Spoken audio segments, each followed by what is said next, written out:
saudara-saudaraku, kita mau mendengarkan firman Tuhan dari 2 Tesalonika pasal 3 ayat 10 sampai 11. Sebelumnya kita berdoa. Tuhan, kami akan belajar dari kebenaran firman-Mu, biarlah hati dan pikiran kami tertuju kepada firman Tuhan. Dalam nama Yesus kami berdoa dan bersyukur kepada Tuhan. Amin.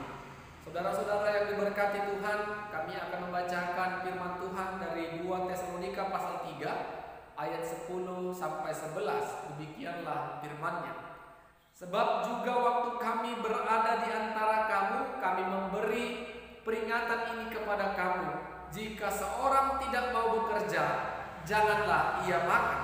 Kami katakan ini karena kami dengar bahwa ada orang yang tidak tertib hidupnya dan tidak bekerja, melainkan sibuk dengan hal-hal yang tidak berguna. Amin. Saudara-saudara yang diberkati oleh Tuhan, tema firman Tuhan pada saat ini, bekerjalah sambil berdoa. Orailah bora. Saudara-saudara yang diberkati Tuhan, apakah manusia harus bekerja? Jawabannya iya, tanpa tawar-menawar lagi. Untuk apa manusia harus bekerja? Untuk dapat memenuhi kehidupannya, untuk dapat memenuhi kebutuhannya, untuk bisa melangsungkan kehidupannya. Manusia tanpa bekerja, maka manusia itu sesungguhnya adalah pribadi yang malas. Kenapa kami katakan demikian, Bapak Ibu saudara-saudara? Banyak orang mengatakan saya tidak bisa bekerja. Saya melamar pekerjaan ditolak, tidak diterima. Banyak bentuk pekerjaan yang bisa kita kerjakan untuk bisa memenuhi kehidupan kita. Yang ada banyak sekarang manusianya gengsi, tidak mau mengerjakan pekerjaan yang terlihat hina secara manusia.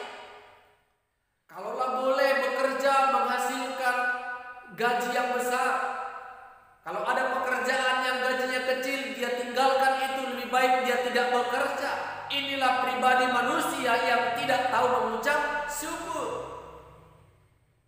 Firman Tuhan yang kita dengar, bagaimana Rasul Paulus menegur keras jemaat yang ada di kota Tesalonika.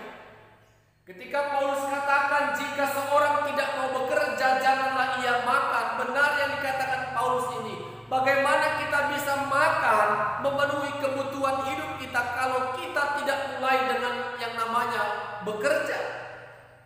Ketika kita bekerja memperoleh hasil dan hasilnya kita gunakan untuk kebutuhan hidup kita. Paulus melihat jemaat di kota Tesalonika, ada jemaat yang tidak mau bekerja dan menggunakan hari-harinya dengan hal yang tidak berguna. Bapak Ibu saudara-saudara, tidak ada alasan bagi kita untuk berdiam diri di rumah dengan mengatakan aku tidak punya pekerjaan, aku tidak punya penghasilan. Itu adalah pribadi yang malas. Kalau kita mau menjadi pribadi yang punya semangat untuk mencari jalan keluar untuk bisa bekerja, maka Tuhan akan tunjukkan itu ketika kita tunjukkan dengan hati yang sukacita. Segala bentuk pekerjaan apapun boleh kita kerjakan.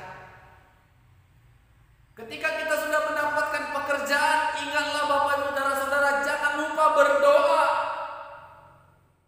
Jangan bekerja hanya mengandalkan kekuatan dan pemikiran. Sebelum memulai pekerjaan, mari andalkan Tuhan terlebih dahulu untuk bisa menyelesaikan pekerjaan. Tanpa doa, tanpa Tuhan, pekerjaan itu tidaklah sempurna. Bisa kita kerjakan? Bisa. Tetapi kita tidak merasakan berkat dan pertolongan Tuhan dalam pekerjaan itu. Seolah-olah kita mampu bekerja, kita menghasilkan sesuatu yang baik dari pekerjaan kita karena kuat gagah kita. Bukan. Tetapi kalau kita bekerja sambil berdoa, maka kita akan senantiasa merasakan bagaimana tangan Tuhan memberikan kita kekuatan ketika kita kelelahan. Bagaimana Tuhan menolong kita untuk bisa mencari yang namanya pekerjaan. Sehingga Bapak Ibu Saudara-saudara, kita menjadi anak-anak Tuhan yang punya semangat untuk bekerja. Ingat, bekerjalah sambil berdoa. Amin. Kita bersatu dalam doa. Terima kasih Tuhan, firman-Mu mengajari kami untuk menjadi pribadi yang penuh sukacita dan semangat untuk menjalani setiap pekerjaan yang telah Tuhan anugerahkan dalam hidup kami. Dalam nama Yesus kami berdoa dan bersyukur. Amin. Shalom.